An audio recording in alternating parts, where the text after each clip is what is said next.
अस्सलाम नाज़रीन, मैं हूं असद अली तूर अपने प्रोग्राम असद तूर अनसेंसर्ड में। आज 3 खबरें हम करेंगे। एक तो गुजरांवाला NA-79 रिजल्ट के रीकाउंट में नून लीग के हारे हुए उम्मीदवार जीत के कैसे, ज़रा ये भी आपको बताएंगे। और इसके अलावा हम आपको बताएंगे जो सदारती तमगा इम्तियाज़ दिया गया है उमर फारूक ज़हूर साहब को, उसके ऊपर जो नॉर्वेजियन अखबार ने स्टोरी की है वो पाकिस्तान के लिए कितनी इज़्ज़त अफजाई का है बायस, ज़रा उस पर भी बात करेंगे। इसके अलावा जो महारंग बलोच ने जो बलूचिस्तान में गुज़िश्ता दिनों कत्लेआम हुआ उसके ऊपर जो उन्होंने बात की है उस पर भी बात करेंगे, और वज़ीर-ए-आज़म शहबाज शरीफ साहब की भी बात करेंगे, उन्होंने बलूचिस्तान पर क्या बात की है। ये तीनों चीज़ें हैं, ज़रा इन पर बात करेंगे। तो चलिए स्टार्ट लेते हैं। जो अजीम रिज़ल्ट आए हैं उधर के क्या नाम है NA-79 जो गुजरांवाला का हल्का था, जहाँ पर इलेक्शन कमीशन ने वोट काउंट का हक दिया था PMLN के कैंडिडेट को। और आपको मज़े की बात बताएं कि ये चीफ जस्टिस कादी फ़ाइज़ा के फैसले की मरहून मिन्नत ये रिकाउंट है, ठीक है। और जैसा कि गुज़िश्ता 2 हलकों में हुआ था कि नून लीग के हारे हुए उम्मीदवार रीकाउंट में ऐसे जीते कि रीकाउंट में रिजेक्टेड वोटों की तादाद बढ़ गई, और रिजेक्टेड वोट भी PTI के रिजेक्टेड वोटों की तादाद बढ़ गई, और इस तरह PTI की लीड नीचे आ गई और नून लीग के उम्मीदवार जीत गए रीकाउंट में माशाल्लाह। तो हालांकि वो बात इलेक्शन ट्रिब्यूनल में जानी चाहिए थी, लेकिन यहाँ पर इलेक्शन कमीशन के जरिए गेम खेली गई। इलेक्शन कमीशन आपको पता है क्या गेम खेल रहा है, और चीफ जस्टिस कादी फ़ाइज़ साहब पर उसके सरपरस्त हैं। और आपने कमिश्नर रावलपिंडी की स्टेटमेंट तो सुनी हुई है कि उन्होंने यही इल्ज़ाम संगीन लगाया था कि चीफ जस्टिस कादी फ़ाइज़ साहब और chief election commissioner Sikandar Sultan Raja ने मुल्क में धांधली करवाई है। आज तक उन इल्ज़ामात की कोई तहकीकात नहीं हुई। तो बहरहाल हाँ, चीफ जस्टिस ने एक अपने वो टाउटों को इंटरव्यू में ज़रूर उसकी तरदीद की थी, लेकिन ज़ाहिर बात है इतने संगीन इल्ज़ामात और इतने बड़े दफ्तर पर लगें तो उसकी तो मेरे ख्याल में कोई प्रॉपर होनी चाहिए तहकीकात, अगर मैं गलत नहीं हूँ तो। लेकिन चलें, ये मुल्क ऐसा ही है जहाँ पर आसिम सलीम बाजवा के बग़ैर तहकीकात के उसकी असासों की जस्टिफिकेशन मान ली जाए, जहाँ पर जनरल कमिश्नर बाजवा 12 अरब पोस्ट रिटायरमेंट असासे निकल आए, तो वहाँ पे चीफ जस्टिस कादी फ़ाइज़ साहब से भी कौन पूछेगा। तो बहरहाल ये रिज़ल्ट में हुआ जनाब ये है कि माशाल्लाह से जो पहले इस हलके में वोटिंग टर्नआउट था वो 50.62% था, ठीक है। और जो रिजेक्टेड वोट थे वो थे 9300, जब PTI के उम्मीदवार जीते थे। जी हाँ, उनके उस वक्त वोटों की तादाद थी एहसानुल्लाह वर्क साहब के 1,04,000, ठीक है। नून लीग के उम्मीदवार यहाँ पर हार गए थे, ठीक है। अब जब रीकाउंट हुआ तो रिजेक्टेड वोटों की तादाद 9300 से 23,845 पर पहुंच गई। माशाल्लाह, मौजज़े मौजज़े। और उसके बाद एहसानुल्लाह विर्क साहब के वोटों की तादाद 1,04,000 से 92,581 पर आ गई, और जो नून लीग के उम्मीदवार थे उनके फिर वोट हो गए 95,604, तो वो 3,000 की लीड से जीत गए। तालियां तालियां। ये देखिए, इतनी मेहनत से ये सीटें नून लीग जीत रही है रीकाउंट में, ये कोई कम नहीं है। पहले फॉर्म 47 में इतनी मेहनत से उन्होंने जीती, अब रीकाउंट में जीत रहे हैं। अब भी अगर 2/3 मेजॉरिटी ना मिले, अब भी चीफ जस्टिस कादी फ़ाइज़ा को मुद्दत मुलाज़मत तोसी ना मिले, वो आईनी तरमीम ना हो सके, तो फिर फ़ायदा करना फिर हमने क्या जी, ठीक है। तो बहरहाल ये मौजज़ा एक और हुआ, इसके लिए हमें तालियां बजानी चाहिए। और अब आ जाते हैं उमर फारूक ज़हूर साहब। ये दुबई में मुकीम बिजनेसमैन है। इमरान खान साहब के खिलाफ जब तोशा खाना के तहफ़ बेचने का स्कैंडल मंजर आम पर आया, तो उसमें जो उन्होंने एक मक्का क्लॉक वाली जो खाना काबा की जिसमें शबी थी, वो घड़ी जो उन्होंने उनको शहज़ादा मोहम्मद बिन सलमान ने गिफ्ट की थी, वो उन्होंने बेची थी। तो उस वक्त उमर फारूक ज़हूर साहब जब ये स्कैंडल मंजर आम पर आया, तो वो मंजर आम पर आया और उन्होंने कहा कि ये घड़ी मैंने ख़रीदी थी और ये मैंने इतने की ख़रीदी थी।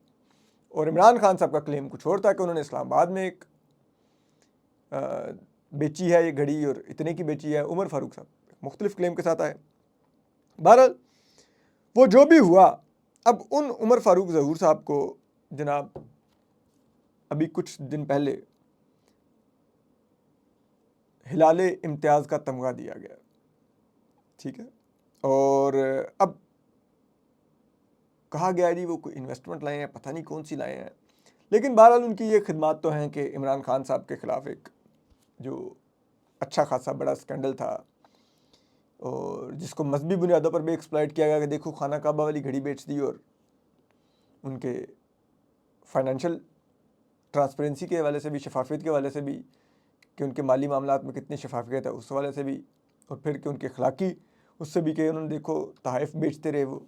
तो ये तमाम एंगल से खान साहब की करैक्टर असैसिनेशन में जो एक पूरा बयानिया बना, उसमें फ्यूल करने में उमर फारूक साहब का बहुत बुनियादी किरदार था। इन्होंने उस दौर में इंटरव्यूज़ भी दिए, सब कुछ मीडिया पर बहुत आए, तो समझ आती है कि इनका हिलाल इम्तियाज़ तो बनता था।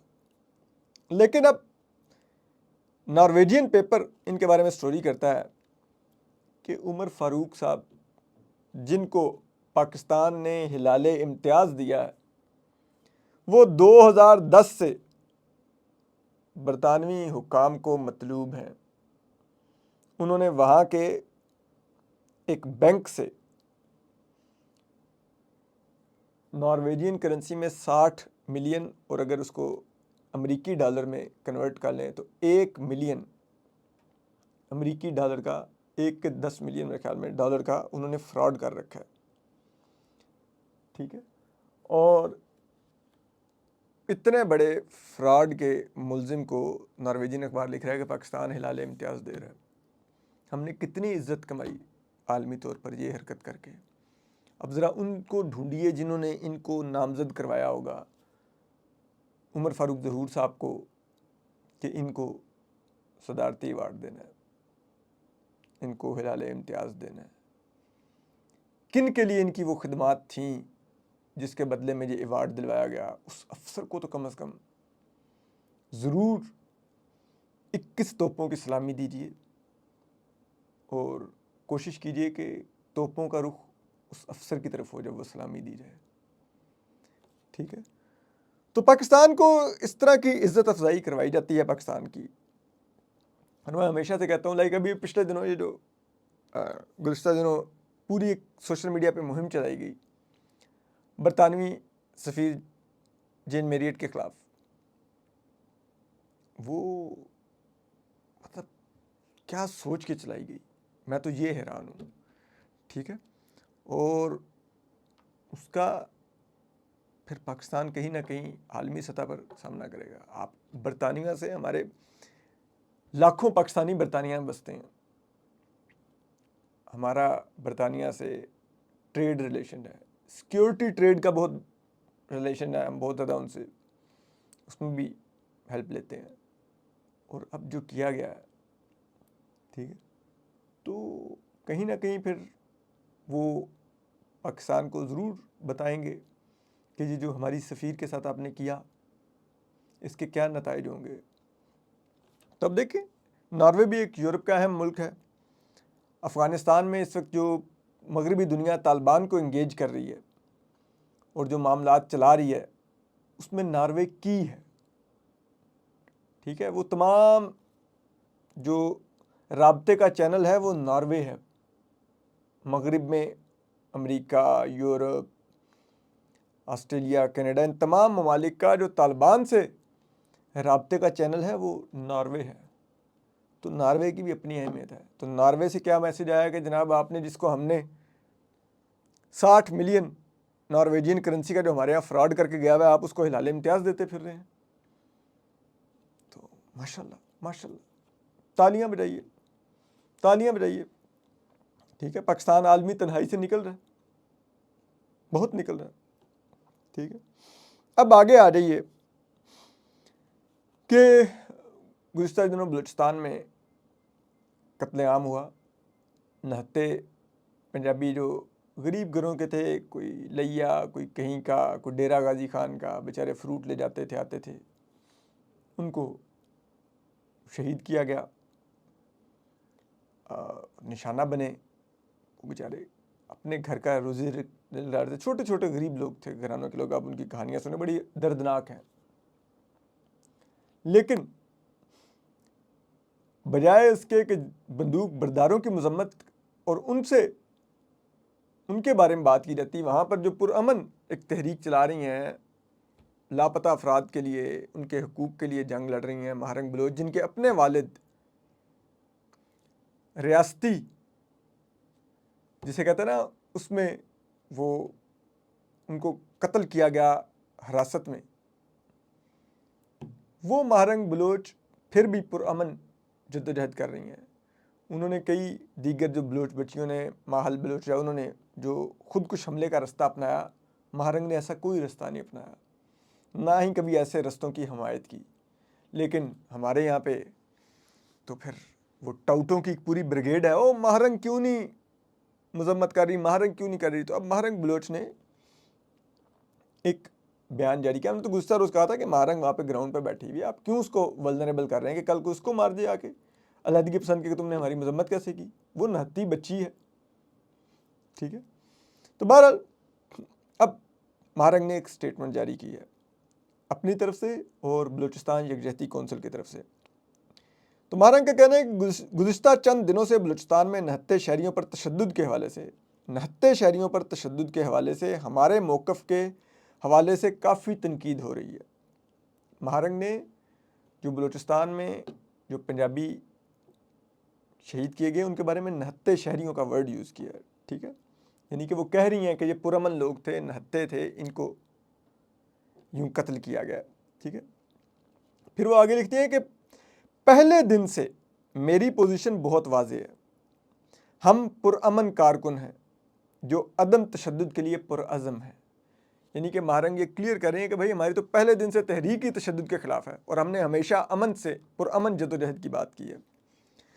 फिर वो आगे जाके लिखते हैं कि बलूचिस्तान यकजहती कौंसिल और मैं, यानी कि महारंग, दोनों नस्ल, सियासी या मजहबी वाबस्तगी के बगैर किसी भी किस्म के तशद्दुद की सख्ती से मुखालफत करते हैं। यानी कि महारंग कह रही हैं कि भाई हम तो शुरू दिन से, चाहे वो नस्ली बुनियादों पर हो कि चाहे बलोच का कत्ल किया जा रहा हो या पंजाबी का कत्ल किया जा रहा हो या किसी और का कत्ल किया जा रहा हो, या और वो कत्ल चाहे उसकी नस्ली वाबस्तगी की बुनियाद पर किया जा रहा हो कि वो पंजाबी है या बलोच है या सिंधी है या महाजिर है या पख्तून है, या उसकी मजहबी वाबस्तगी की बुनियाद पर कोई शिया है, कोई सुन्नी है या कोई क्रिश्चियन है या कोई हिंदू है या अहमदी है या मुसलमान है, या किस बुनियाद पर भी किया जा रहा है, उनका हम इन दोनों किस्म के तशद्दुद की मुखालफत करते रहे हैं शुरू से। फिर वो कहते हैं बलूचिस्तान के मसले का हल कानून की हुक्मरानी में मज़मर है जो इक़्तिदार में रहने वाले नहीं चाहते, क्योंकि इंतशार इक़्तिदार पर इनकी गिरफ्त मजबूत करता है। ये सबसे अहम बात महारंग ने एंड में की है कि हमारे यहाँ पे ये जो बलूचिस्तान में और इधर उधर तशद्दुद किया जाता है, इसको कभी रोकने के लिए डायलॉग का रास्ता ही इसलिए नहीं अपनाया जाता क्योंकि इस बलूचिस्तान में जारी इस बदमनी दहशतगर्दी को जवाज़ बना के बलूचिस्तान में सिविलियन सेटअप आने ही नहीं दिया जाता सही तरह। पपेट्स ला के बिठा दिए जाते हैं और पूरा सूबा अपने हाथ में रखा जाता है, सूबे के वसाइल खाए जाते हैं। वहाँ पे ईरानी पेट्रोल की स्मगलिंग होती है। भाई बॉर्डरों से कैसे क्लियर हो के आता है, कौन बैठा हुआ है बॉर्डरों पर? वहाँ पर जितने ये मादनियात के मंसूबे हैं, कोयले की कानें हों या दीगर चीज़ों की कानें हों, वहाँ से कौन पैसा बना रहा है?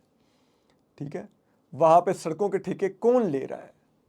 ठीक है, डेवलपमेंट के नाम पर। ठीक है, और होती वहाँ पर एक 29 किलोमीटर की बुलेदी से जिसे कहते हैं ना वो कहाँ की तुरबट की कहाँ की रोड, वो नहीं कंप्लीट हो रही पिछले 30 सालों में और पैसा चलता जा रहा है। ठीक है, वो आप अकबर साहब की रिपोर्ट पढ़े ना जो डॉन में आई है, तो वो कहती हैं भाई ये यहाँ पर तशद्दुद को हवा इसलिए दी जाती है और उसको कभी डायलॉग का रास्ता इसलिए नहीं बनाया जाता और कानून की हुक्मरानी इसलिए नहीं होती। कानून की हुक्मरानी से उनकी मुराद यह है कि जो लोग लोगों को लापता करते हैं, जिस वजह से लोगों में इंतहा पसंदी आती है और लोग पहाड़ों पर चढ़ते हैं, बंदूकें उठाते हैं, अगर कानून की हुक्मरानी हो, जो लोगों को लापता करते हैं, जो इदारों के लोग, जो एजेंसियों के लोग, उनको अगर अकाउंटेबल किया जाए और माओं के बच्चे वापस आएँ तो ये इंतहा पसंदी ख़त्म हो जाएगी। और वो अकाउंटेबल तब भी होंगे जब कानून की हुक्मरानी होगी, वो बलूचिस्तान में कायम ही नहीं होने दी जाती। ठीक है, तो महारंग का बयान बहुत नपातुल्ला और बहुत ही सोचने वाला बयान है उनका।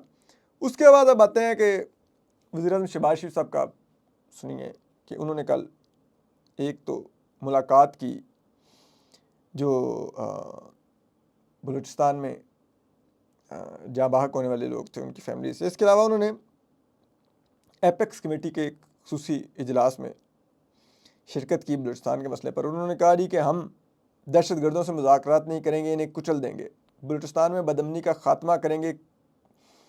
कोई शक नहीं, army chief general Asim Munir की क़यादत में ये मरहले अबूल कर लेंगे और बलूचिस्तान में काबिल अफसरान तैनात करके खुसूसी रियायत दी जाएंगी। ठीक है, तो अब बात यह है कि शहबाज शरीफ साहब ठीक है, जिन्होंने बंदूक उठाई हुई है, जो लोग इस कत्लेआम में मुलव्वस हैं, चाहे उनका ताल्लुक BLA से है, जिस तंजीम से है, ज़रूर उनको इंसाफ के कटहरे में आना चाहिए और उन्हें इस चीज़ की कीमत अदा करनी चाहिए जो नहत्ते लोग उन्होंने गरीब घरों के मार दिए। ठीक है, नो डाउट। लेकिन महारंग समीदीन बलोच, ये बलोच इकट्ठी कमेटी, इन लोगों से आपको बात करनी होगी। सायरा बलोच होगी, सभी बलोच होगी, इन सब बेटियों से आपको बात करनी होगी।